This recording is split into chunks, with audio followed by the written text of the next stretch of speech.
Hello, good morning, students. Today we are going to start the chapter Indigo. We have already discussed about this chapter in the online teaching, but again I am having a discussion on the theme of the chapter. So, the theme of the chapter is, as you can see in the text, the leadership shown by Mahatma Gandhi to secure justice for oppressed people through convincing argumentation and negotiation. So, this chapter shows how Mahatma Gandhi initiated the Indigo movement in Champaran, in Bihar, and how his leadership could make the people of India, especially the farmers in Champaran, stand in opposition to Britishers. Otherwise, they were so scared of the Britishers that they were unable to say something in opposition to Britishers. And the sub-theme of the chapter says contribution made by the anonymous Indians to the freedom movement. And that freedom movement, when Indigo movement was initiated by Mahatma Gandhi, and he won that case which he had fought for the Indian farmers at Champaran. He had said that the battle of Champaran is won and he could make the Indians self-reliant, especially a number of Indians who were there behind the freedom of our country. So this chapter also shows the contribution made by the Indians which could not come in front, which participated in the freedom movement. Okay, so we'll start the chapter. This chapter has been written by a British, Louis Fisher. He was born in Philadelphia. He served as a volunteer in the British Army between 1918 and 1920. Fisher made a career as a journalist and wrote for the New York Times, the Saturday Review, and for European and Asian publications. He was also a member of the faculty of Princeton University. The following is an excerpt from his book, The Life of Mahatma Gandhi. The book has been reviewed as one of the best books ever written on Gandhi by Times Educational Supplement. So, Louis Fisher recalls, he says, when I first visited Gandhi in 1942 at his ashram in Sevagram in central India, he said, I will tell you how it happened that I decided to urge the departure of the British. It was in 1917. So Louis Fisher is recalling the moments when he met Gandhiji, and Gandhiji is recalling the time of 1917 when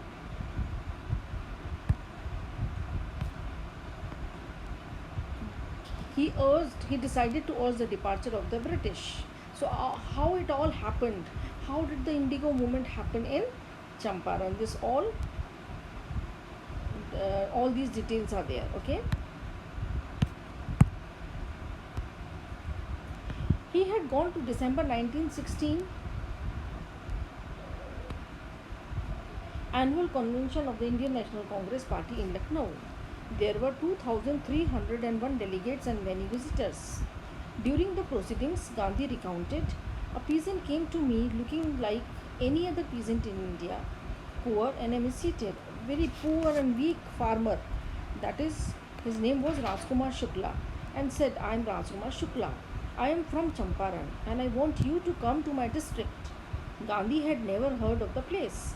It was in the foothills of the towering Himalayas near the kingdom of Nepal. Students, all of you know the location of Bihar.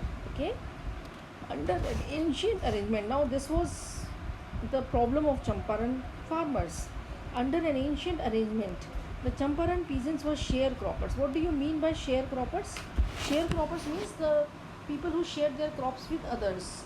So here the Indian farmers, the Champaran farmers, were sharing their crops with Britishers, and which crop they had to share? They had to share their crop by cultivating indigo in their farms, in their lands.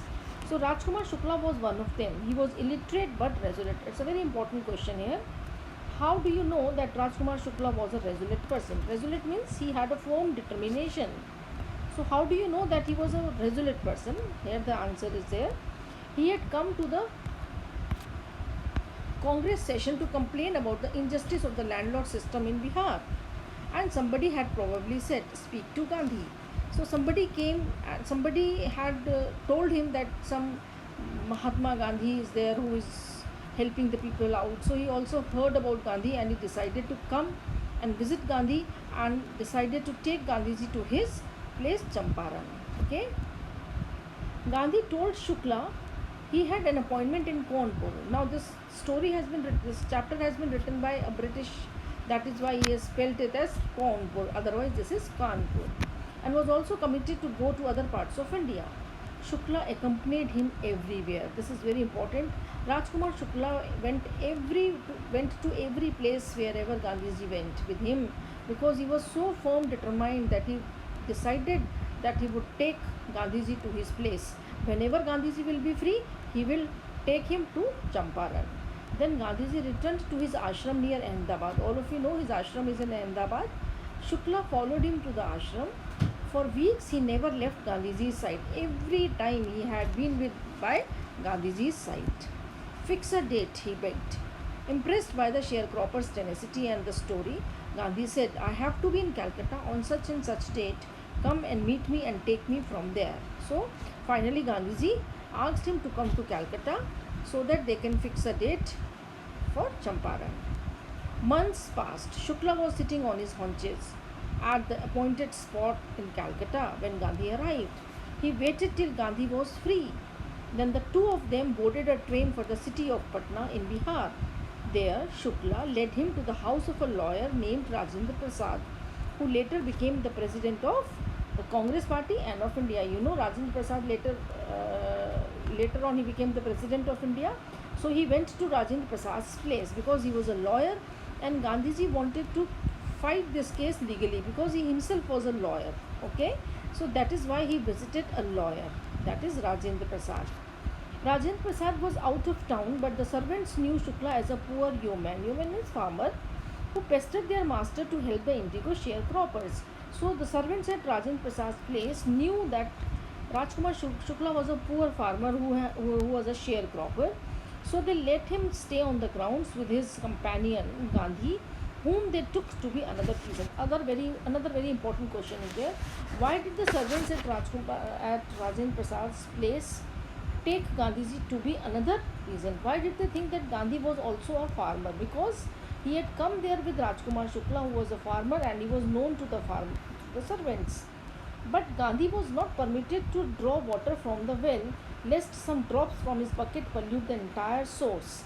How did they know he was not an untouchable?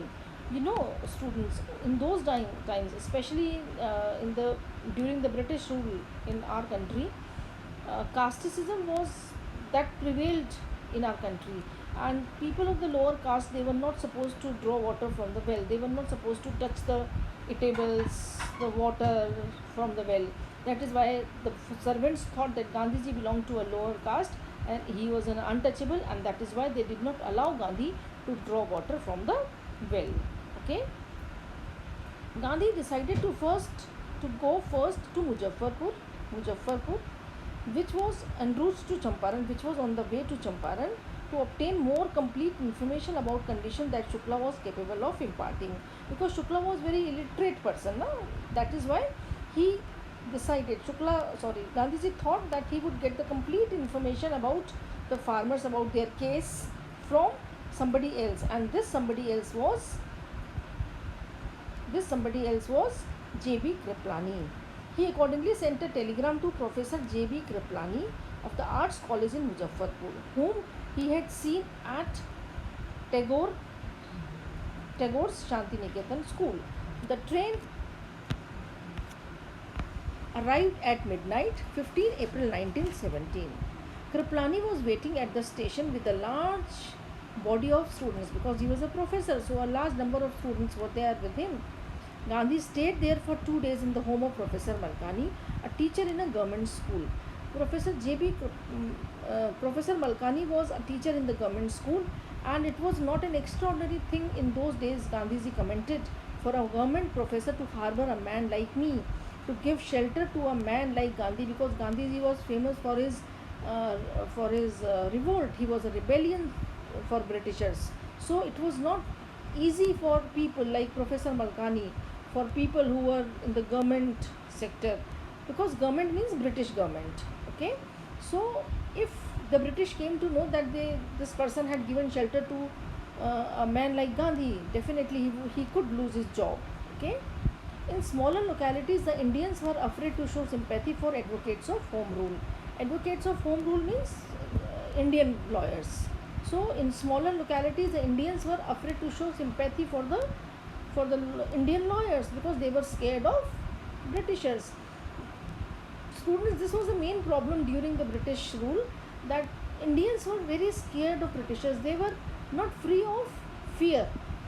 The political problem was also there, but the main problem was that Indians were suffering from the fear of Britishers. They could not stand in opposition to Britishers because of that fear.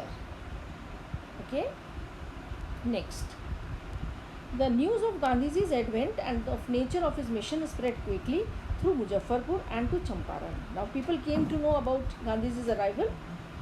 Sharecroppers from Champaran began arriving on foot and by conveyance to see their champion. So again, this is a very important question.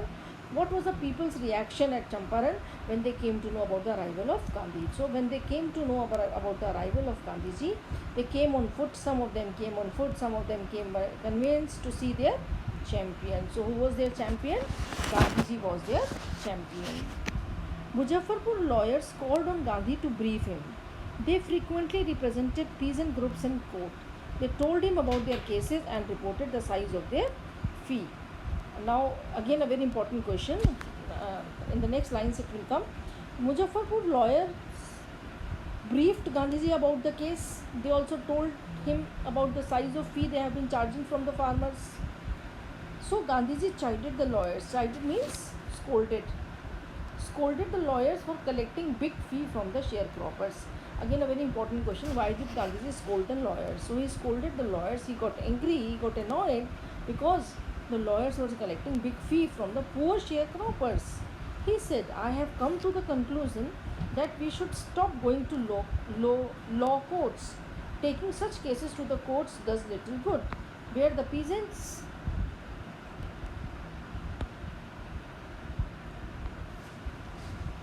are so crushed and fear-stricken, law courts are useless. The real relief for them is to be free from fear. So the most important thing which Gandhiji thought for Indians is to be free from fear, because no matter they will get the legal justice, but until and unless the Indians will be free from fear, they will not be able to get any achievement. Okay. Now what was the indigo system in Champaran? Most of the arable land in Champaran district was divided into large, arable land means fertile land, into large estates owned by Englishmen and worked by Indian tenants. The chief commercial crop was indigo. The landlords compelled all tenants to plant 3/28 or 15%. This was the system, 15% of their holdings with indigo and surrender the entire indigo harvest as rent. This was done by long-term contract. Okay. Presently, the landlords learned that Germany had developed synthetic indigo, and they thereupon obtained agreements from the sharecroppers to pay them compensation for being released from the 15% arrangement. So later on they came to know that in Germany they had developed some synthetic indigo, which was obviously much better than the natural indigo, and now the Britishers did not want that natural indigo from the sharecroppers. So now they wanted them to pay in cash so that they could be released from the system of growing indigo on 15% arrangement.